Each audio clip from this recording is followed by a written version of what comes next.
Well, first of all, what's wrong with too over the top? That's what I ask.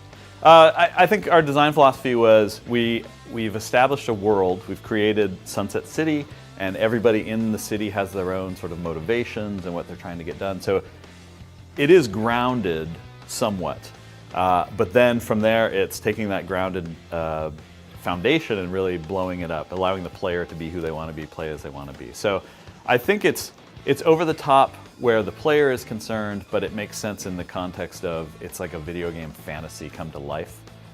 So combination of grounding it with some real world mythology allowed us to go crazy, and so everybody should just play it is ultimately what I'm having to say. Yeah.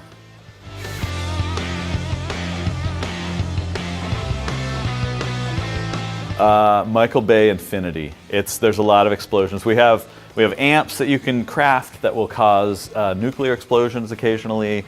There are a teddy bear launcher that's a teddy bear strapped with dynamite that explode into wonderful teddy bear effects.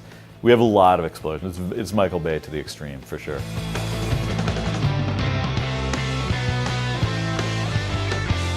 Well, if you're playing a game for over a month, I'm pretty proud to have made that game. We have, not only do we have a long campaign, a story campaign, we have a lot of side quests, we have dynamic events, we have quests and challenges that you can grind on.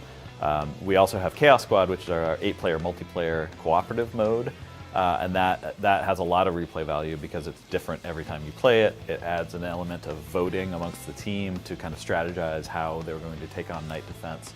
So I think it will have legs, and people will be able to spend way more than a month, you casual game player, you.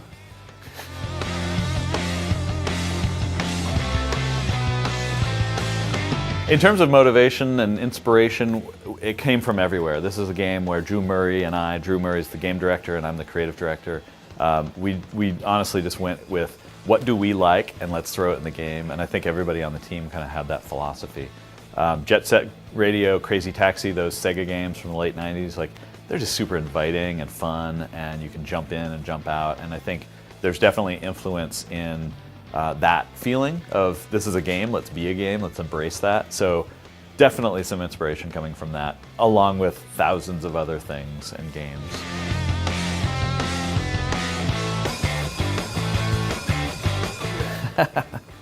Unfortunately, previous games made by Insomniac, Resistance, Ratchet and Clank, and Spyro the Dragon are all IPs owned by other companies.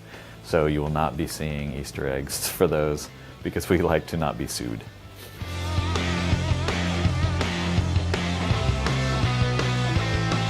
Okay, so co-op free roam, never say never. It won't be on the initial launch, but that's something that we've definitely talked about for future, either sequel or DLC, we may be talking about.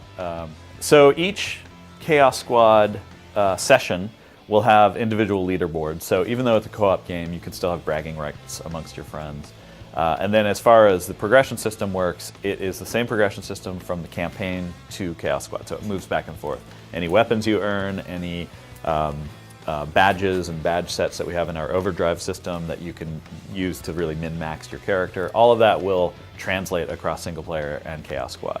So yeah, it's a pretty seamless system, and you'll just keep growing and growing and getting better and better.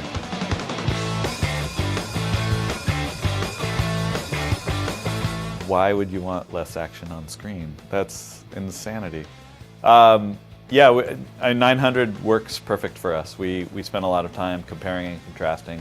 We had it running at 1080, we play it. We had it running at 900, we play it.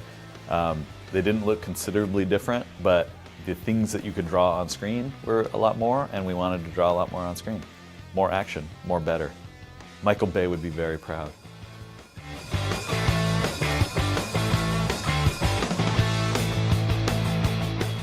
We have a few boss battles. I wouldn't say you're fighting bosses every 5 minutes, but it's more than just at the end. We have a few. We've shown fighting Fizzy, the mascot from Fizco. He's a boss. There's a few more bosses that I don't think we've shown that we probably shouldn't talk about here because I'll be in trouble.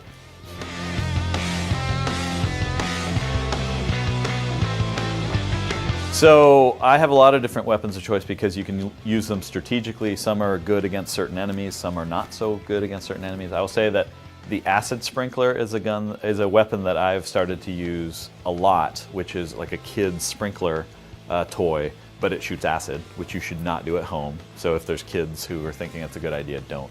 But it's great for the game because you can use it strategically. You can throw down a Captain Ahab that creates a puddle of overcharge. OD come clamoring for that, and you throw down an acid sprinkler and cover them all with green acid, and it just does its job. It's like a fine cleaner. Like, I just want to spray a bathroom cleaner and walk away. It's like that.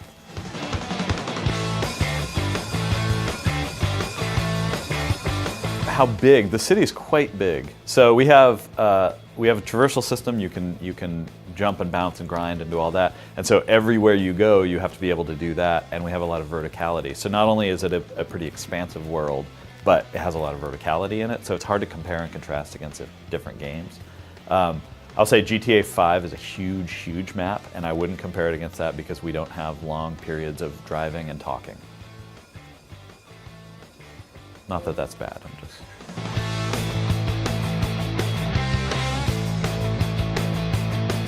The customization, so we had a lot of back and forth with customization because some games, some RPGs, Saints Row I would argue, go super deep, but we don't want people having to use 6 or 8 sliders to figure out the shape of their ear. So we simplified it quite a bit, and we kind of go with the big pieces, from shoes to pants, shirts, hats, heads. You can kind of make a lot with that, but we didn't go so crazy that you're going to have to spend an hour and a half to try to create what you want.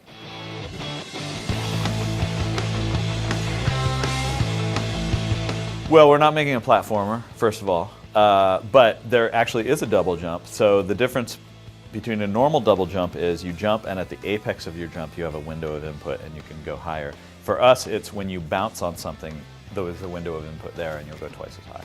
So that's our double jump.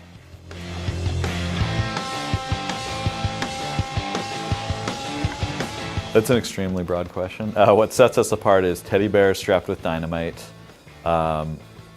nuclear explosions on weaponry. We have again, it's not a cover-based shooter. It's a jumping and grinding. It's just a super, super fun game.